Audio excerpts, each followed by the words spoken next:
prevention and early intervention, mental health services and commissioning, and learning and post-intervention, sorry. So as I said, this is the second event of a series of events in Surrey, focusing on the common themes. Oh, I've already said that. Slide, apologies. I'll move straight on. So when we're thinking about prevention, professional curiosity, these 4 boxes really help us think and reflect. So what do I know? What do I think I know? And what can I prove? Is there anything about what I think, see, hear, or feel, or experience that makes me feel uneasy? And why is this? Have I tested and questioned my assessments, biases, and assumptions? If I think, see, and hear, feel, or experience something different to others, why might this be happening? And on reflection, what could I have done differently and why? And now not the 4 steps, the 5 steps around professional curiosity. So in terms of today, we've had my introduction. So I'm going to hand over in a minute to Professor Nick Maguire to introduce himself. There'll be a break at 10:15 for about 15 minutes, and we'll ask everybody to come back promptly. We'll then be handing over to Tim Woodhouse for his session, and then we'll be moving on to Nicola Munday and some other colleagues before Rachel Williams and Alison Cutler sort of take us through to the final part of the session. So I'm going to stop sharing my slides, if I can do that successfully, hopefully. Have I done that, Liz? You're still sharing your screen at the moment. That's better. You're not now. Yeah. So I've managed the first thing in the morning, which is dealing with the technology. So as I said at the beginning, a huge thanks to everyone for joining us. It's great to see so many people on this call so we can all learn together. And now I'd like to sort of hand over to our first speaker, Nick, to introduce himself.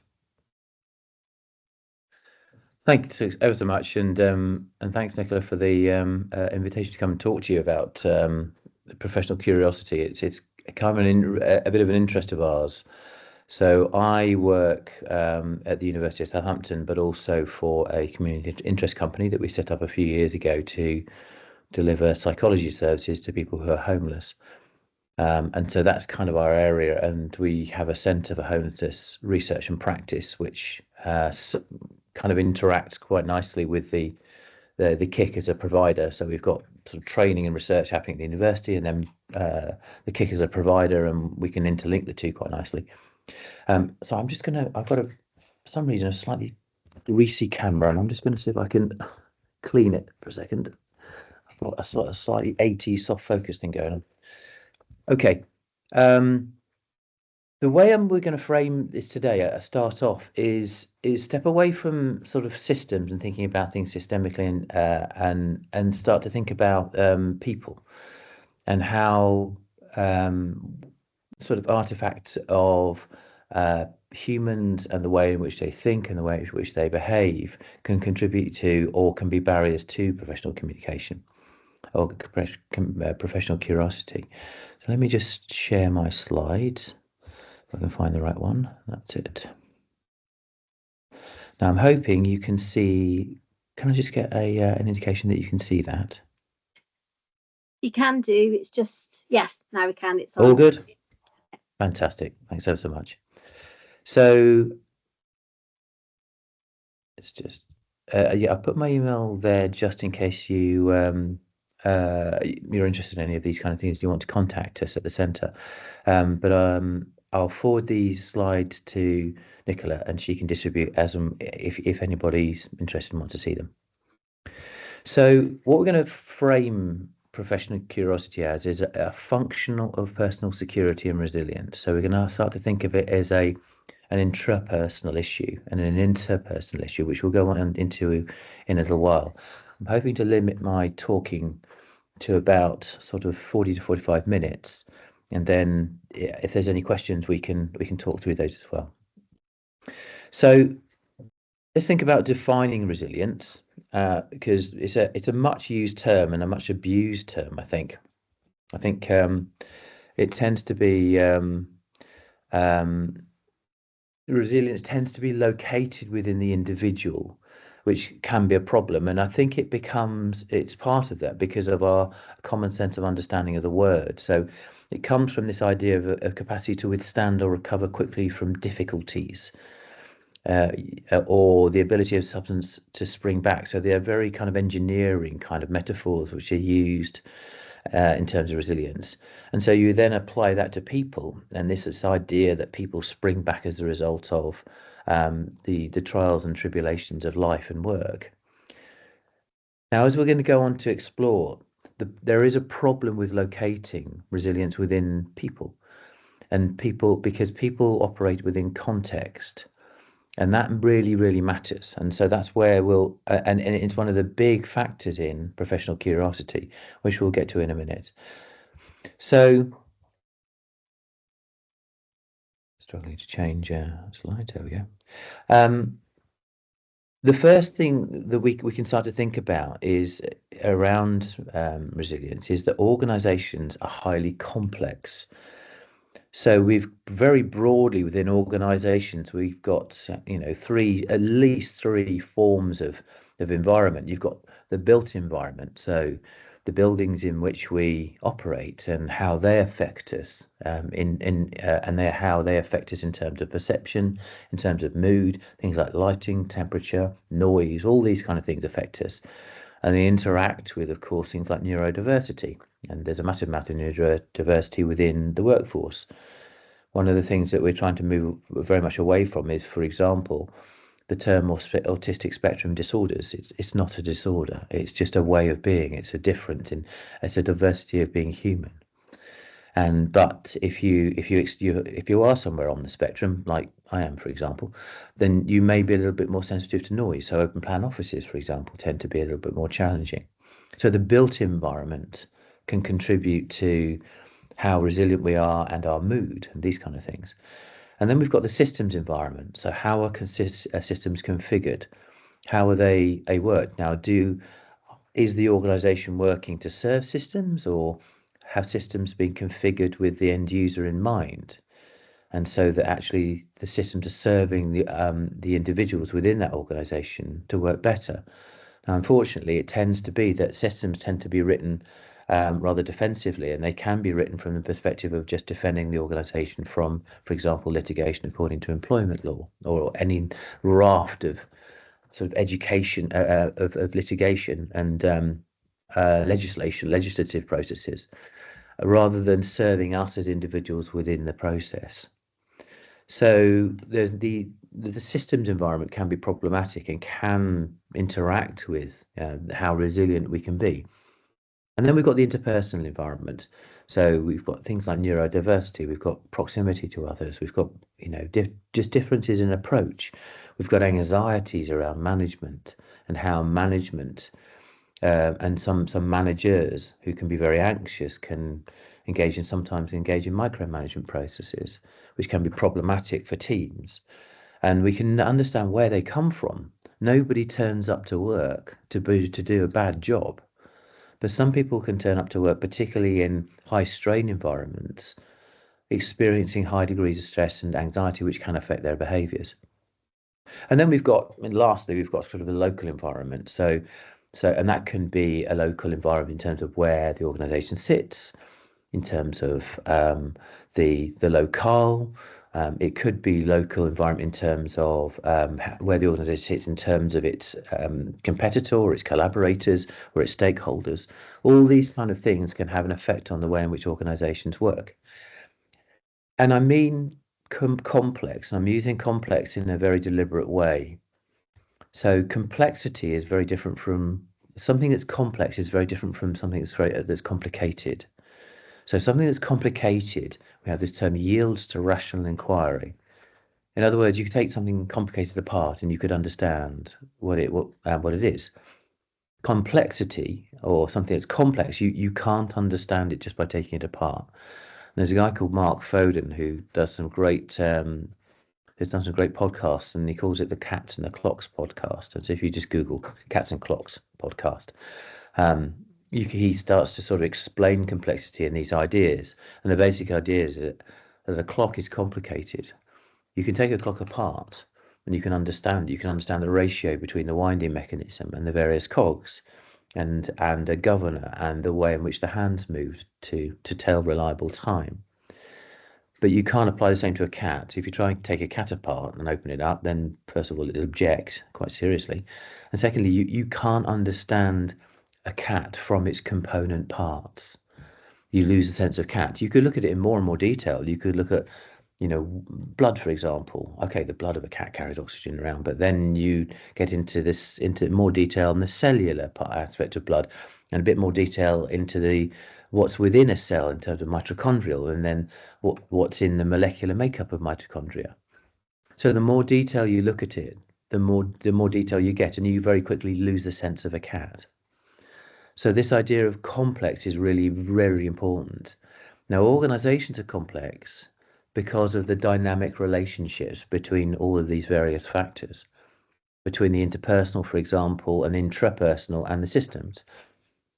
In our university, we've got, I think we've gone way too far in terms of trying to get systems to replace people. And so I'm a terrible administrator. I'm really quite appalling at it. So whenever I have to face a system, I'll do whatever I possibly can to try and generate a workaround because I don't really understand it.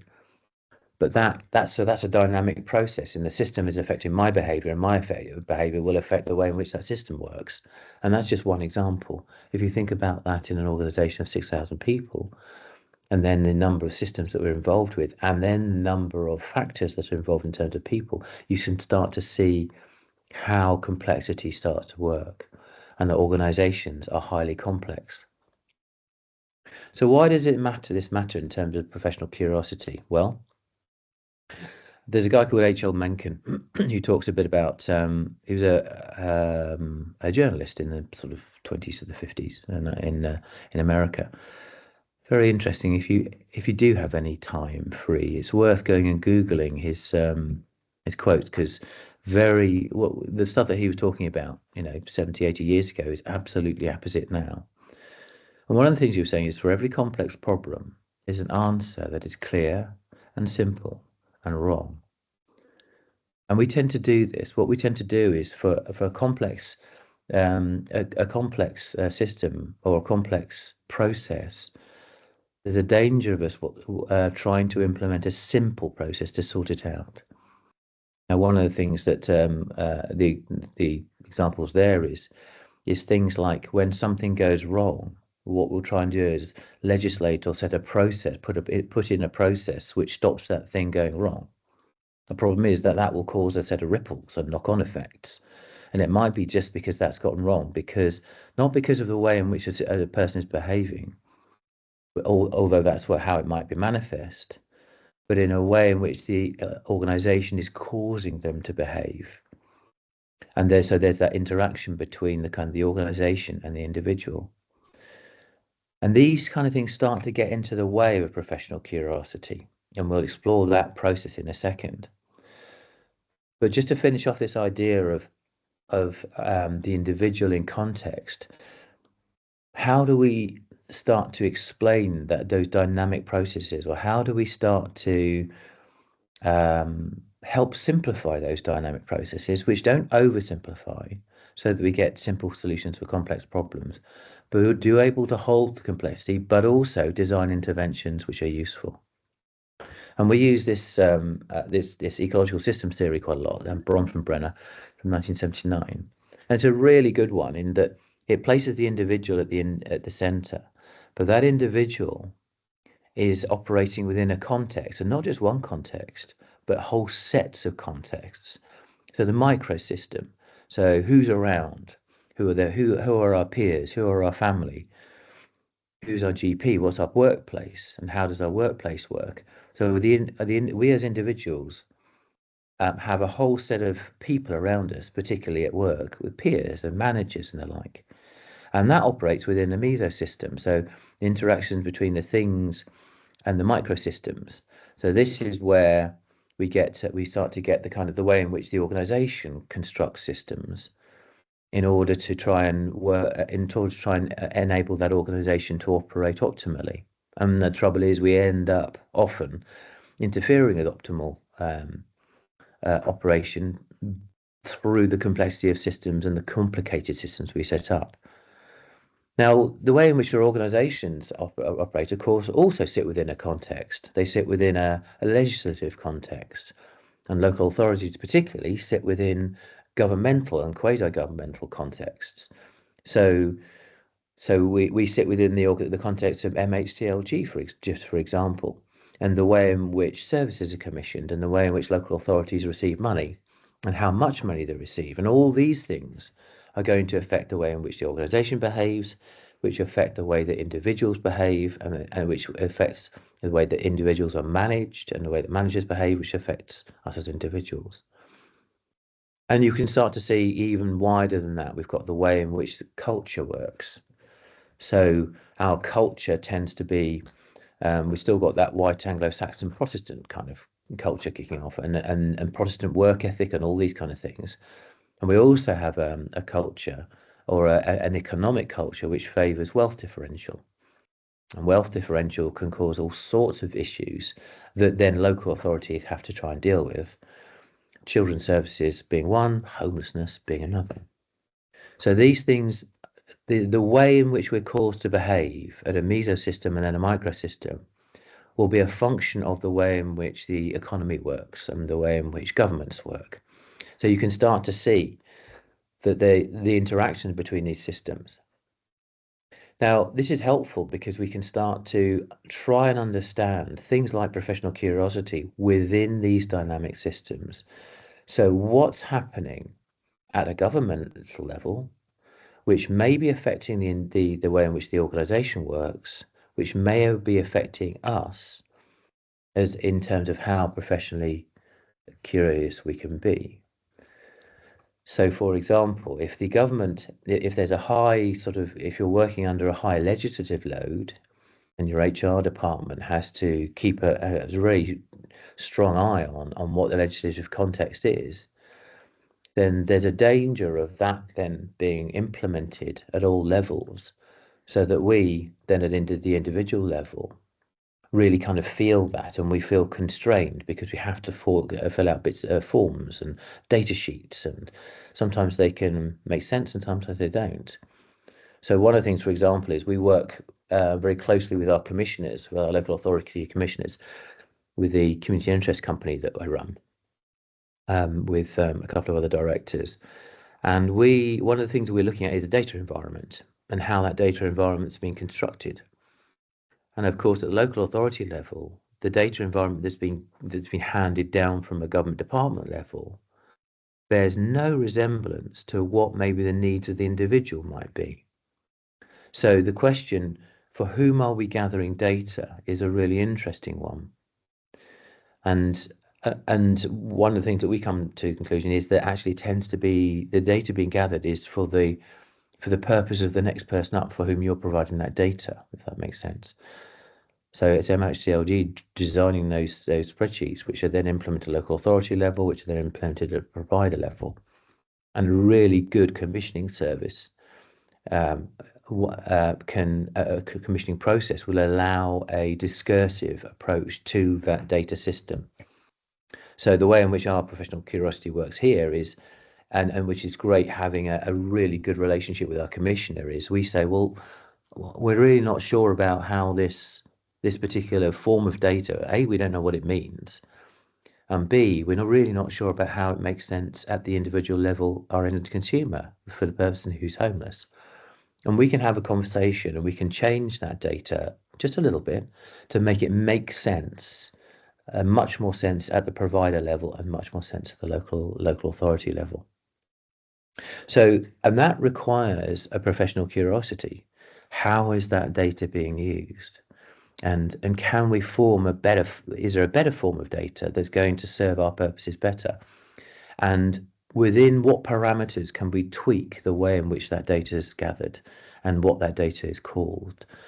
And we have some excellent local authority partners who are open to that conversation. If they weren't professionally curious, or if they felt really nailed down by their government department counterparts, then they may not be able to have that conversation.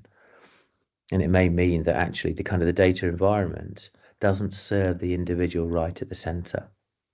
So these are just some examples of how we can think about issues and be professional and be curious about issues within, but taking account of the kind of the contextual environments. So moving into the way in which individuals behave. So we've sort of started to think a bit about the outside, those circles of the way in which organizations behave and the way in which they might be governed.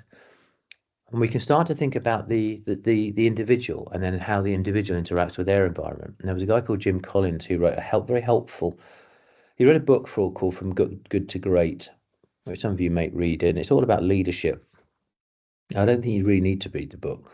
I think there's a good Harvard Business Review paper called Level 5 Leadership, the Triumph of Humility and Fierce Resolve. And the first third of that paper kind of discusses it and covers the issues.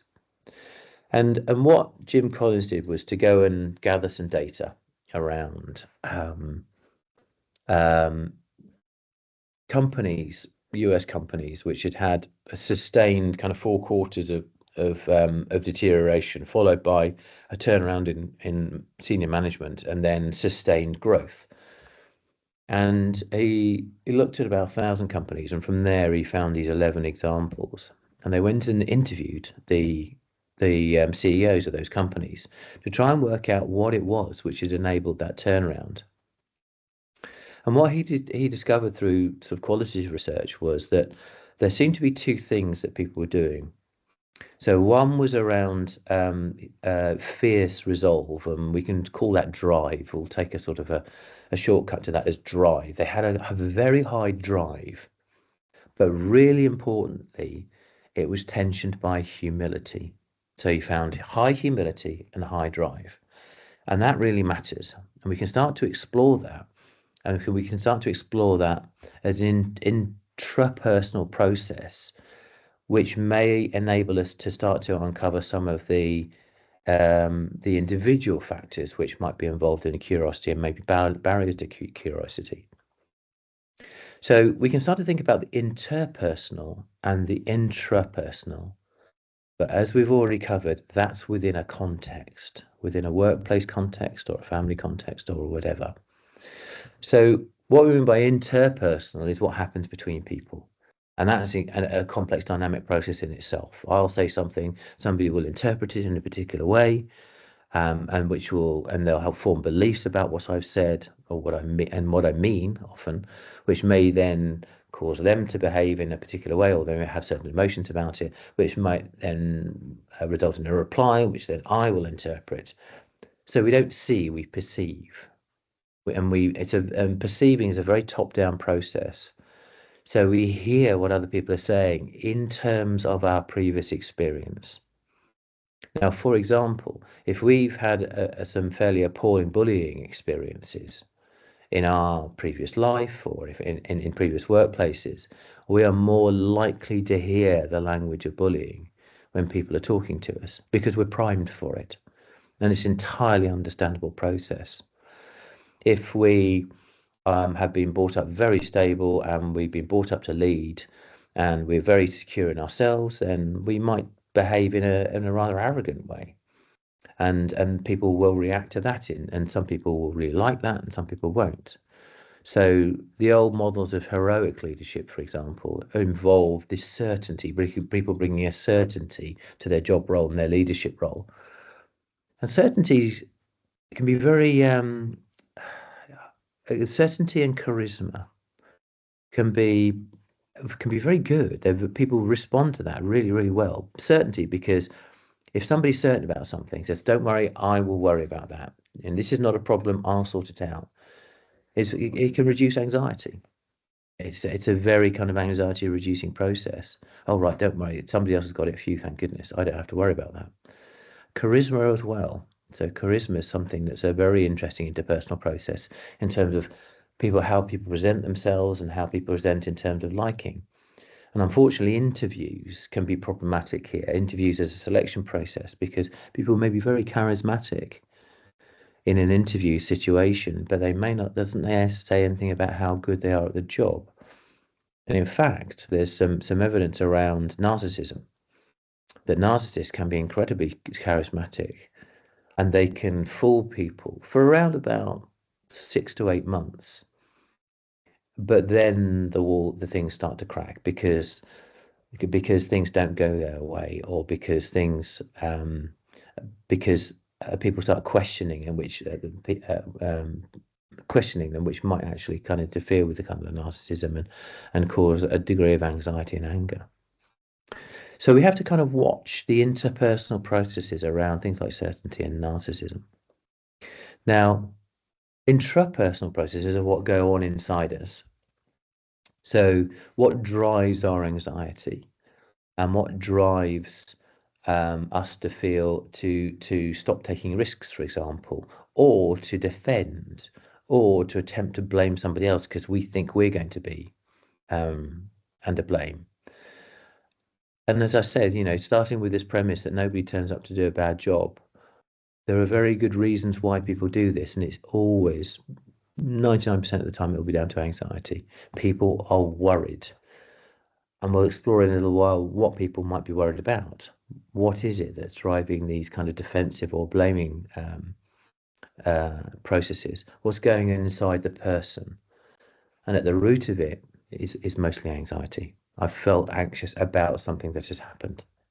So, and all that takes place, as we've just explored, within a context, within the context of the organisation, which sits within the context of commissioning processes and governmental processes and cultural processes. So, this idea of leadership qualities, we can start to replace leadership with professional curiosity. Now, if we're going to be, really engaged in professional curiosity, we can take James Collins' taxonomy of this idea of fierce resolve and humility. So he described fierce resolve or drive in terms of something called the Stockdale paradox. Now, Jim Stockdale was I think he was a Navy pilot in I think it was the Vietnam War. And he and some of his colleagues were shot down and kept prisoner in fairly appalling circumstances for quite a long period of time. And Jim Stockdale was interviewed after he'd been released after the end of the Vietnam War, and he'd been flown home. And he'd survived. And what they noted is a lot of his colleagues hadn't. They died. And so he was asked about it. He said, well, he said, well, why do you think you survived? What was it? And he said, well, he had a very strong religious faith. Now, it doesn't have to be a religious faith, but his happened to be based around religion. And this faith told him that things would be different. He had an unquestioning faith that things would be different. He would be released at some point. But the paradoxical bit was he was engaging in the full brutality of what was going on. And he thought the thoughts were that some of his colleagues weren't engaging in that full brutality. They were trying to escape it in some way in their minds. And you can do that by saying, "Oh, no, this will be out. We'll be finished. The war will be over by Easter." And Easter comes and goes, and still isn't over. And hopelessness starts to set in. Well, it'll be out the autumn. It'll be over by the autumn, and the autumn comes and goes. And they're still kept captive, and it will be out by Christmas, and Christmas comes and goes. And they were tying their hope to particular time points or particular events or news or whatever. And Jim Stockdale said, I didn't do that. I just knew it would be different. I had no clue when, but I just knew it would be different. And I didn't try and escape the brutality of what was going on. I engaged with it. And so there's a kind of what we call a radical acceptance process there. So it enables us to engage in the really difficult stuff that goes on in organizations, and we can't escape those, particularly when we're working in situations where safeguarding's a massively important thing, when people's lives can often, in part, be dependent, or the quality of those lives, or even whether people survive or not, can be dependent on some of the work that we do. So there's something about really difficult processes and very complex environments. So the people that you guys are dealing with are complex, and the difficulties, the mental health issues that you face are massively complex. And unfortunately, there'll be some times when, no matter how well written our procedures might be and how well we adhere to them, things go wrong. And we won't be able to get away from that, because procedures are a simplification process, and they can't hope to deal with the complexities of an individual within their environment. We don't know what goes on in lots of people's lives, and those things may be way more powerful than anything that we can do. If you talk to psychiatrists, they'll say, well, I will expect a certain amount of people to kill themselves, to commit suicide in my working life, and I have to accept that I can't stop every single one. The only way I could stop every single suicide would be to lock everybody up in a secure ward. That's the only way I could do it, and that's lowest common denominator care.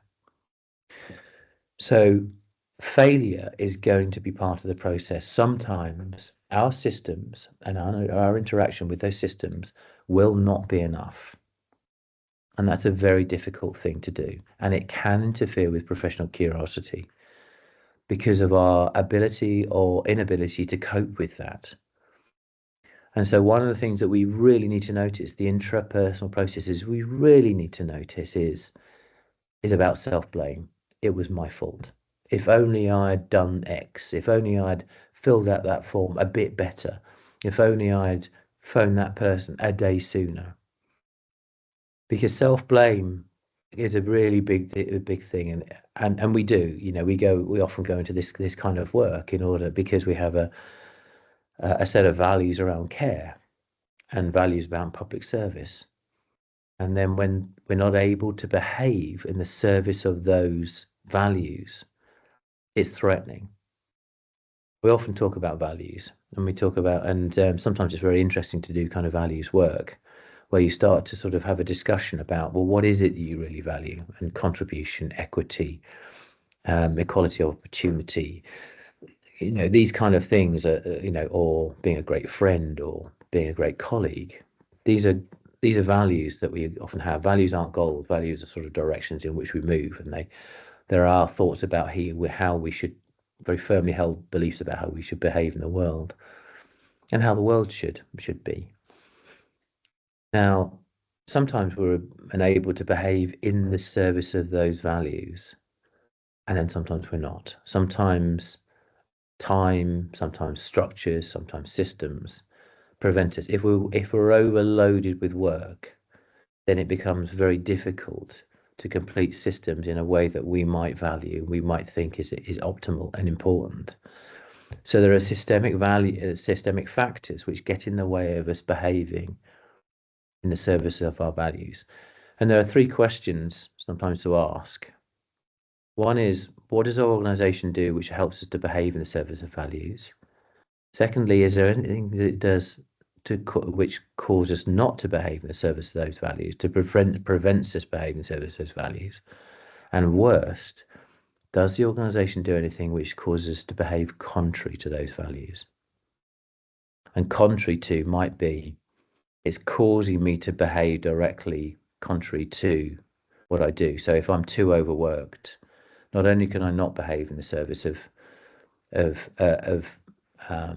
being very, perhaps conscientious about paperwork, but actually it means I can't do that. And I think, really good completion, really good attention to detail is massively important. It's very important to me. So in terms of professional curiosity, that interaction between how the organization enables you to behave, what values you hold, can be a barrier to professional curiosity. because what happens when you are you're caused to behave contrary to your values, you perceive yourself as a failure, and there's a danger of locking up and avoiding, and particularly avoiding scrutiny about a particular process, because we think we failed, and we think it's our fault, and therefore there's a real danger of either just it's too stressful to cope with, and so we might go off sick. This is a common process. Or we might lock down and close up, and which gets in the way of an honest appraisal of what maybe some of those processes might have been.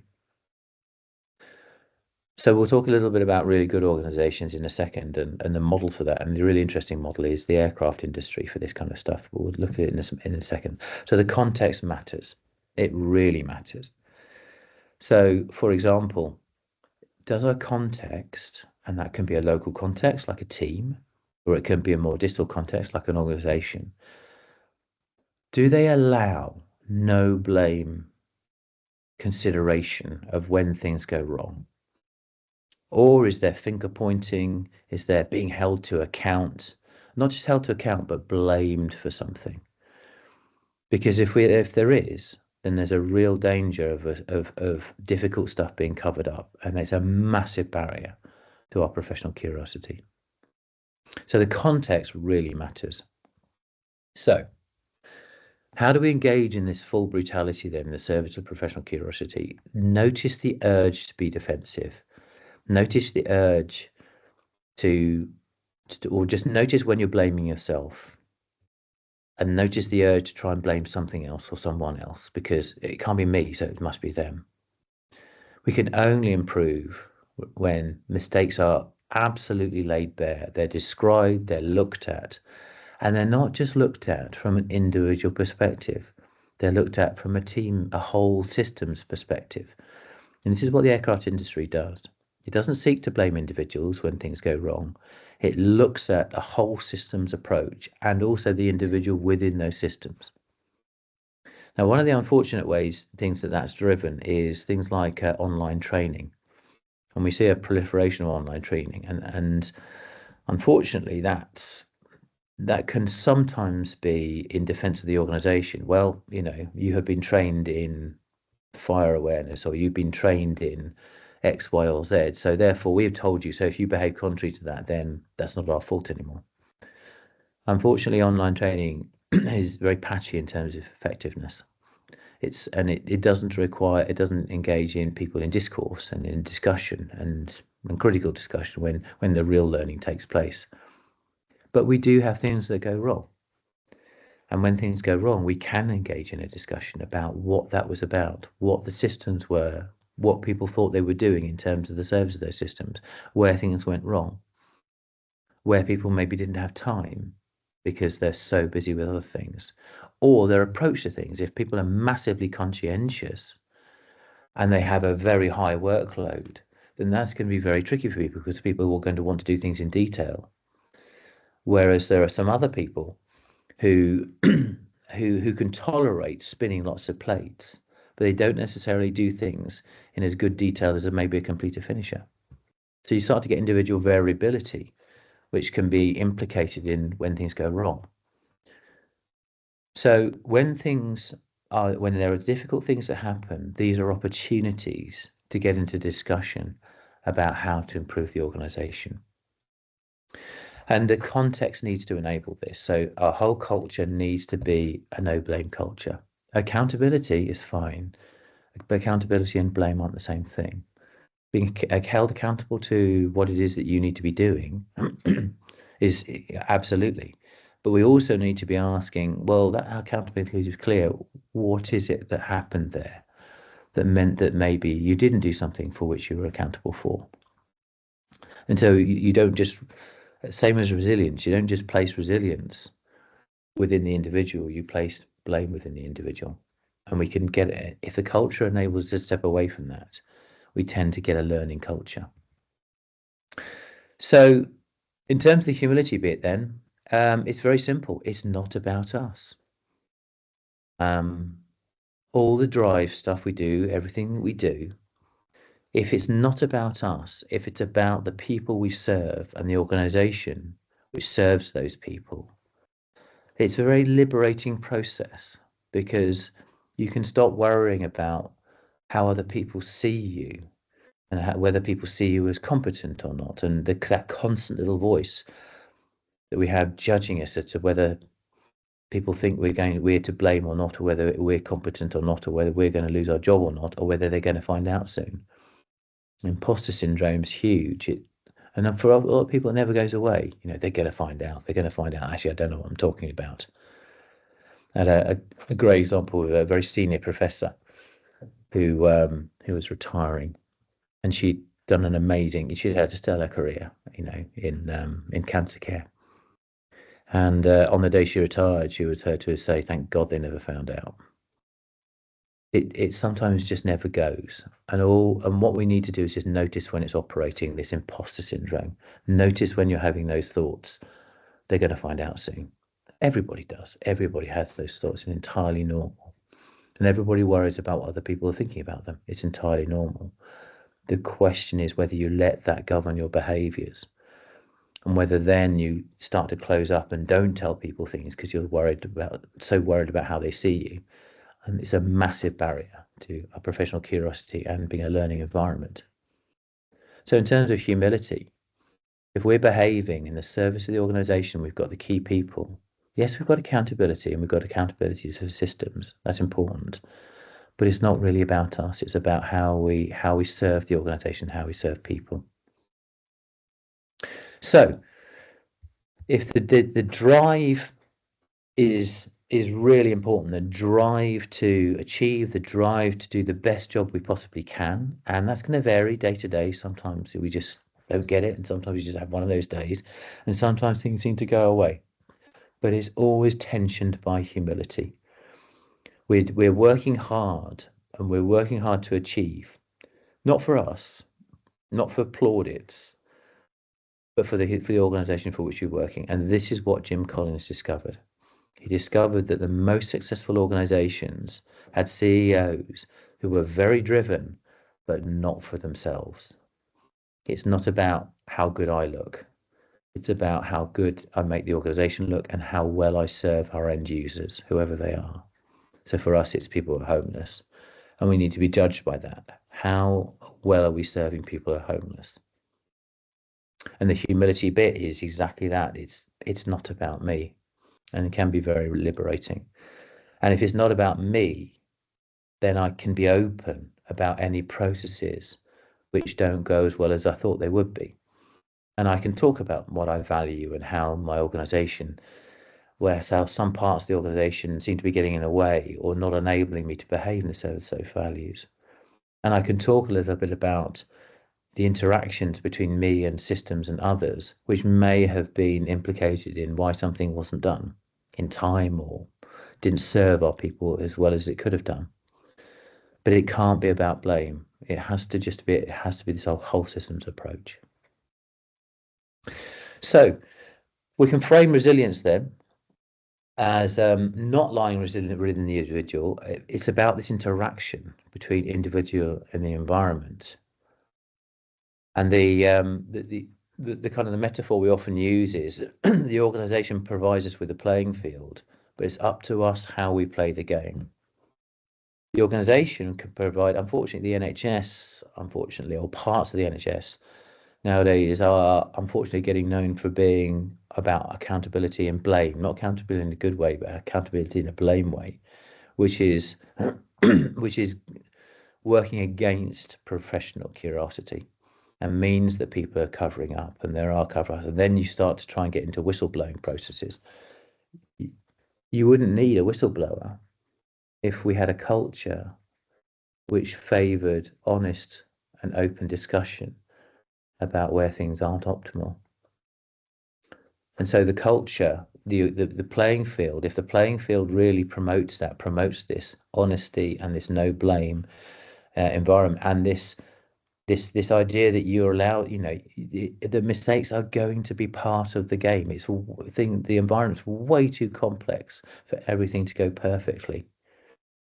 But what we can do is reduce the number of times it goes wrong, and also the severity of the consequences of things that go wrong. but it is up to us how we play the game. And there'll be individual variability in that. Some of us are completer finishers. Some of us are plate spinners.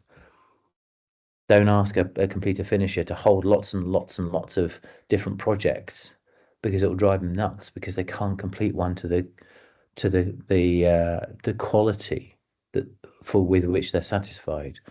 And don't give a plate spinner, a really, really important thing that has to be done to very high quality, because they'll usually be looking for other things to keep them excited. And that's just about how we are. It's just about humans and variability in humans. So we've got the organization, we've got the environment, which is really important, and we've got individuals and how they interact. And so we get to this idea that professional curiosity is partly about us and partly about how anxious we get, but it's also partly about the culture. How can we get into a no-blame culture where we discuss really openly the things that have gone wrong, and we own those things? So part of Jim Collins' taxonomy, his level 5 taxonomy, is about being a good team player, and it's about looking out of the window when you accredit. He's got this window in the mirror metaphor. You look out the window when you're accrediting success, and you look in the mirror when you're looking for responsibility for things that have gone wrong. So you look, if everybody can look at, right, what could I have done better there? You get into a much richer conversation about how we can start to improve the organization. And just finishing off, one of my favorite quotes is Samuel Beckett. And he writes some fairly obscure stuff, and anybody who's sat through Waiting for Godot and tried to understand what the hell is going on will know about this. But one of his plays, and I can't remember which one it was it was a rare moment of lucidity. And he says, "Ever tried, ever failed? No matter. You try again, you fail again, you fail better." And this is the important bit. We're going to fail. There's no two ways about it.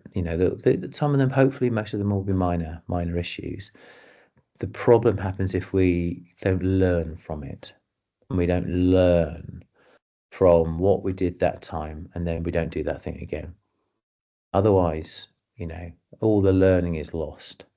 And if as an organization we're able to do that, for me, that's what professional curiosity is being curious about why I did what I did and why others are doing what they're doing, and seeing if we can get to some of the underlying issues, which may be contextual, they may be cultural, they may be, and they'll be interacting with the individual to understand why things go well and why they perhaps don't go so well in sometimes. And there, I think I'll finish.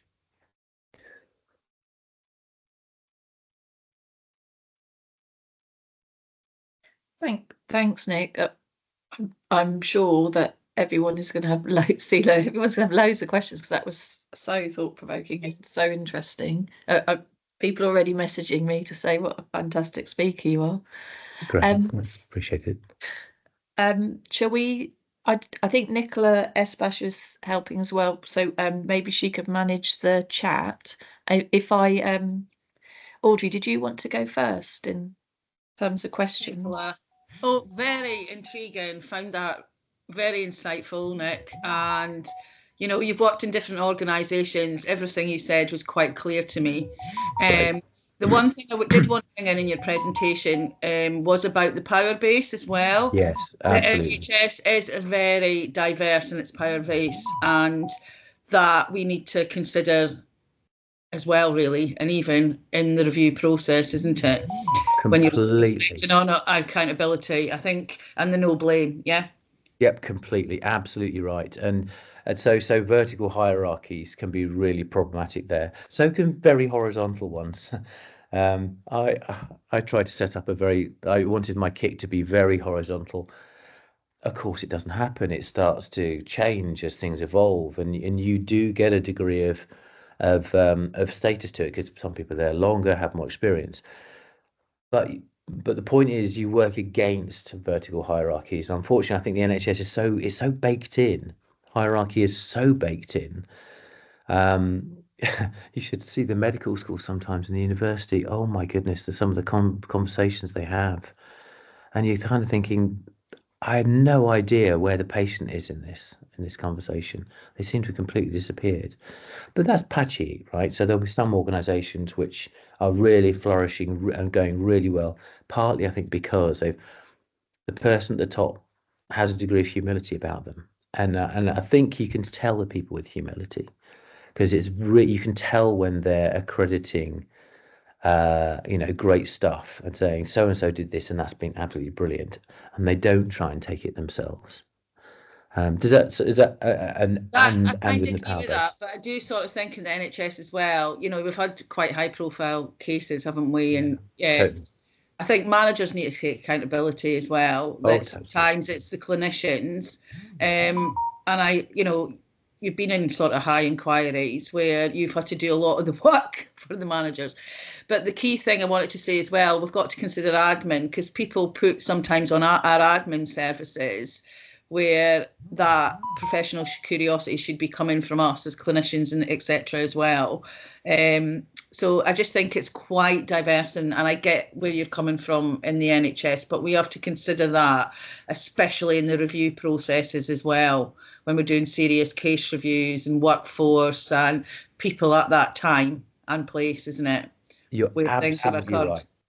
right. And the culture, how do you get the culture right for those so serious case reviews? When something has gone wrong, how do you learn from it? And how do you get the culture and the power balance of the discussion right, so that people aren't impeded? Sorry, one small little point I really love. So Google did some work on this, interestingly, and they were looking at, right, what are our best teams? Who are our best teams? And it's exactly what you're saying. Basically, the best teams were led by people who engaged the quietest voices and didn't let power within the room, within a meeting, overcome. The people with the least power often stay quiet, but often they've got quite a lot of the best things to say, because they'll come at it from a slightly different perspective. And so the really good teams are ones who are led by people who engaged the quietest voices, helped the loud ones, who the usual suspects, be quiet, and gave a sort of an equity of opportunity to express within the room. And maybe that also speaks a little bit to the power, but I completely agree, power is massive. Thanks. Thanks, Audrey. Thanks, Nick. I think Jamie was next. Morning, Nick. Yeah, thank you very much. I found that absolutely fascinating and agree, really well delivered. You've Jamie, mentioned sorry, a I few didn't know if you times wanted that. to say what, if I wondered if when people ask questions, if they just say who they were as well. Is that all Oh, right? sorry. Yeah, sure. Sorry. Absolutely. So, Nick, yeah, I'm a designated doctor for safeguarding and child death, Right. mainly in Sussex, but a Yeah. little bit of work in Surrey as well. So yeah, I've obviously seen lots of organisations over the years. I've been in the NHS for a number of years now, and I think I'm really struck by your comments around kind of humility at the top. And I also remember attending lectures years ago around the number of kind of sociopaths in CEO roles, and obviously those two don't align, do they? So is there any kind of research around that? Because to me, there's a lot of, and I think this is where in my observations, there's kind of issues with organizations, is that you get mixed messages. On the one hand, you get told that the organization is X, Y, and Z, and yet it's never really demonstrated in that way. And I think in terms of sort of staff morale, staff retention, staff value, that I think is really undermining. I feel that's a really kind of critical factor in many of the organizations, providers and others who kind of probably aren't succeeding in the way they should. I just wondered if you had any thoughts or research on that. Yeah. No, great. There's a lot of research on narcissism and about how narcissism gets presented, and narcissism and sociopathy can sometimes be, narcissists can engage in what might be looked at as sociopathic behaviors or antisocial personality disorder, or what do you want to call it. And it's if we look psychologically at it, it's just all about me, and that's the issue. Now, there's sort of broadly two types of narcissism. There's one of my colleagues does work on this. And there's the narcissism where somebody really does believe they are the best thing since sliced bread. But those are a minority. The majority of narcissism is a massive, great hole that people are covering up for. And the narcissism is a desperate attempt to cover the deficits that people are acutely aware of. So telling people just how great they are repeatedly because they're not convinced themselves.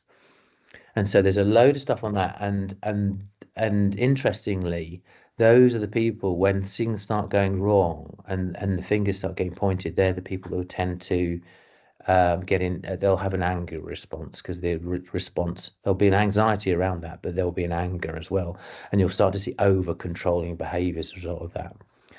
Within management, one of the things we notice, and this is a lot, we get a lot of this in university, is the micromanagement. So people leaving teams because they think that people are, their managers looking over their shoulder. We can work with that, because that it really is down to anxiety. It's, what are you doing that's going to make me look bad? And it has to be perfect, because it's about me. And we can train people with that. We can help people understand that it's not about you, and actually the best teams, and you will bask in their reflected glory when you let them make their own mistakes. Not critical mistakes, of course. There's a tension between the risk associated with mistakes, but when you let people benefit from their own efforts, and you don't take, I've seen appalling behaviour when people take credit for other people's work. It seems to be endemic. When we move away from that kind of stuff. So the micromanagement stuff and the leadership stuff around narcissism, absolutely. There was another point there. Oh yeah. Staff morale stuff. Right. Really, really tricky and really interesting. This is the full brutality stuff. This is when you get a really good leader saying, yeah, do you know what? Right now, it is absolutely shit, and we are getting nailed, and we're getting vilified. It will be different. I can't tell you when, but it will be different. But what we are doing is working with you. It's not I've got all the answers, it's we have the answers. Not the answer, sorry. Again, so one of the things we notice is that language will tend to bifurcate. So answers, either I have got an answer or I haven't got an answer. It will either works or it doesn't. And we can sometimes oversimplify as an inherent function of language. So there's something about there are ways of dealing with this which are going to be more or less effective, and it's got to be us. So the really good leaders, they won't say, don't worry, I'm going to lead you out of the quicksand. They'll say, we are going to get